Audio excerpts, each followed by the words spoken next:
Hello everyone, I hope you are doing well. So recently एक बहुत बड़ी update निकल के आ रही है, खासकर यूएस यूके ने रिसेंटली हौथीस के इलाकों के ऊपर अटैक किया है, या हम ये कहे कि एक वॉर का संकेत मिल रहा है कहीं ना कहीं हौथीस और एक वेस्टर्न ग्रुप, हम ये कहें कि यूएस यूके का जो ग्रुप है इसके बीच में आप देख सकते हैं कि जो अटैक हुआ है एक बड़ा अटैक देखा जा रहा है बेसिकली यहाँ पर, क्योंकि ये कंफर्म हौथीस रेबल ने भी किया है, आगे हम वीडियो में बात करेंगे। लेकिन ये जो अटैक हुआ है ये एक बहुत बड़ा अटैक हुआ है। इन्होंने खासकर यूएस की तरफ से ये कहा गया, बाइडेन ने ये कहा है कि एक सिंबॉलिक अटैक नहीं है, ये एक हार्ड कोर अटैक है हौथीस के ऊपर में। तो पूरी कहानी को बात करेंगे और इसके रिगार्डिंग देख सकते हैं कि बहुत सारे आर्टिकल्स आपको मिल जाएंगे जो कहीं ना कहीं ये कह रहा है कि ईरान बेक्ड हौथीस ग्रुप के ऊपर अटैक किया गया यूएस यूके की तरफ से। इनके एक एयर स्ट्राइक हुआ है खासकर हौथीस ग्रुप के ऊपर में। तो पूरी कहानी को समझेंगे हम लोग इस वीडियो में। बेसिकली आपको बता दें कि यमन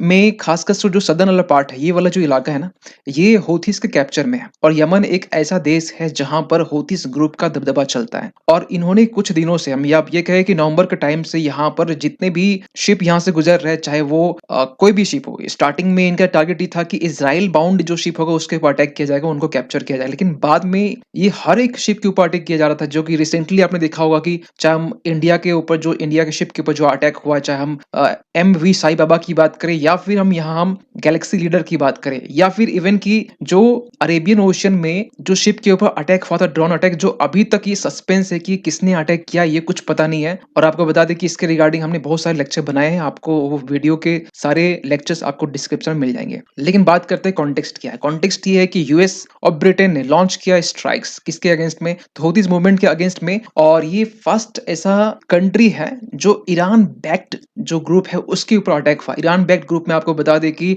ईरान बेसिकली सपोर्ट किसको करता है, ईरान हौथीस को भी करता है, जो हमास है उसको भी करता है। लेकिन इसके ऊपर देखिए, हमास के ऊपर यूएस यूके का अटैक नहीं हुआ है, लेकिन ये पहली बार यूएस यूके का अटैक हुआ है उस ग्रुप के, उस देश के ऊपर जिस देश के रेबल्स ग्रुप को ईरान कहीं कहीं सपोर्ट करता है। ये पहली बार ऐसा हुआ है, इतिहास में पहली बार हुआ है। तो यहाँ पर प्रेसिडेंट जो बाइडेन ने बेसिकली यहाँ पर जो यानी कि थर्सडे की बात है, यानी कि हम कहें कल की बात है, जब उन्होंने ये भी कहा था कि अटैक को लेकर कहीं ना कहीं हम लोग हेजिटेट नहीं करेंगे। इसके रिगार्डिंग आर्टिकल आप देख सकते हैं, जो बेसिकली कहा गया, will not hesitate, Biden warning after US UK strike Houthis rebel. और फाइनली कहीं ना कहीं एक अटैक देखा जा रहा है, बहुत बड़ा एक अटैक देखा जा रहा है।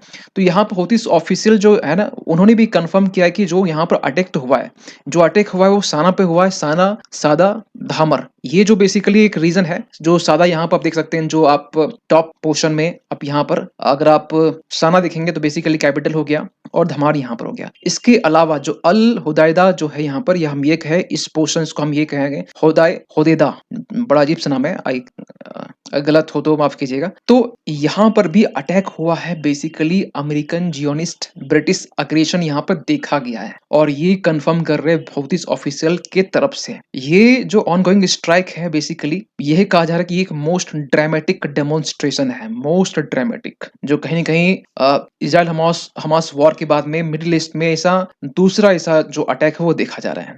और कुछ दिन पहले की जब बात है, जब जब यूएस ने बेसिकली वार्निंग दिया था, और जो ऑपरेशन प्रॉस्पेरिटी गार्डियन जो चलाया गया था, उसके बावजूद भी यहाँ पर जनवरी 9 इस दिन यूएस के शिप के ऊपर अटैक होता है। और आपको बता दें कि इतना सब होने के बाद में यहाँ पर यूएस यूके का जो एक धैर्य था वो टूटा, और अटैक कहीं न कहीं में देखने को मिला। और ये जो अटैक बेसिकली हुआ, ये एयरक्राफ्ट में के जरिए, शिप के जरिए, सबमरीन के जरिए यूएस जो बेसिकली है वो हौथीस ग्रुप में किया है। अब यहाँ पर कह सकते हैं कि बहुत सारे लोकेशंस हैं, डजन ऑफ लोकेशन, जो पीछे हम देखे सादा है, सना है, ठीक है, धामर है, यहाँ ऐसे दर्जन, यानी कि ऐसे मल्टीपल लोकेशंस में यहाँ पर टारगेट किया गया और स्ट्राइक्स हुए यहाँ पर। और एक बात यहाँ बोला गया कि ये एक नॉट जस्ट सिंबॉलिक, ये कोई संकेत मात्र नहीं है, ये बिल्कुल एक बोल सकते हैं कि फुल कैपेबिलिटीज के साथ में ये अटैक किया गया है। तो ये अब तक हम बात करें तो अभी तक जो हौथीस ग्रुप है, उन्होंने 27 ऐसे शिप है, जहाज है, जहां पर जिन्होंने अटैक किया है, जिसके कारण जो 15% जो वर्ल्ड का जो शिपिंग ट्रैफिक है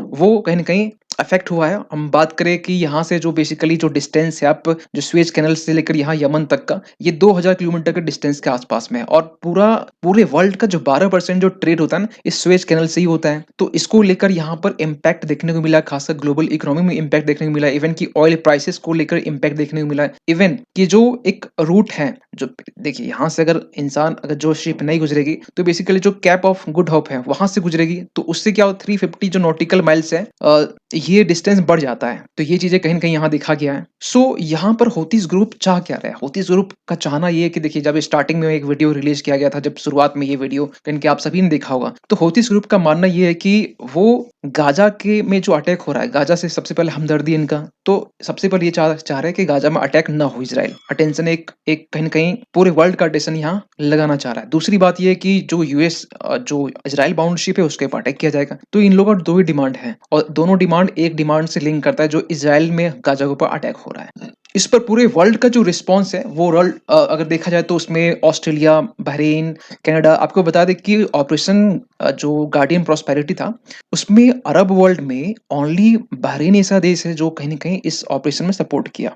बाकी सऊदी अरबिया, यूएई किसी ने सपोर्ट नहीं किया इस ऑपरेशन में। तो आपको ये चीज़ मालूम होनी चाहिए। तो कनाडा, नीदरलैंड ये सभी लोग ऑपरेशन को सपोर्ट किए और पूरे वर्ल्ड का रिस्पॉन्स अगर देखा जाए तो उसमें ये कहा जा रहा है, बाइडेन ने ये कहा है बेसिकली कि इंटरनेशनल कम्युनिटी जो है इसमें इस रेकलेस अटैक को कहीं न कहीं एक यूनाइटेड एक रेज़ोल्यूट फॉर्म में कहीं देख रही है। और इस पर जो यमन के हौथीस है, इनका भी रिस्पॉन्स आया है। इनका रिस्पॉन्स ये आया कि any US attack on Yemen's Houthis will not go without response. ये बेसिकली बात में आया है और ये पता नहीं मे बी हो सकता है कि आगे आने वाले टाइम में एक वॉर का एक रूप ले ले। तो आगे आने वाले टाइम में ही देखा जाएगा कि बेसिकली ये जो अटैक है ये किस तरफ जा रहा है बेसिकली। तो ये चीज़ हमें देखने को मिल रहा है। लेकिन इस सब के बीच में जब ये अटैक हुआ तो यहाँ पर आपको बता दें कि एंथोनी ब्लिंकेन ये यूएस के बेसिकली एक I think state secretary, I hope कि गलत ना हो तो ये एस जयशंकर कॉल करने के पीछे रीज़न ये है क्योंकि ये जो पूरी जो अटैक हुआ है, देखिए पूरा अरेबियन सी में से टच है, जो यमन का जो एरिया है। तो यहाँ पर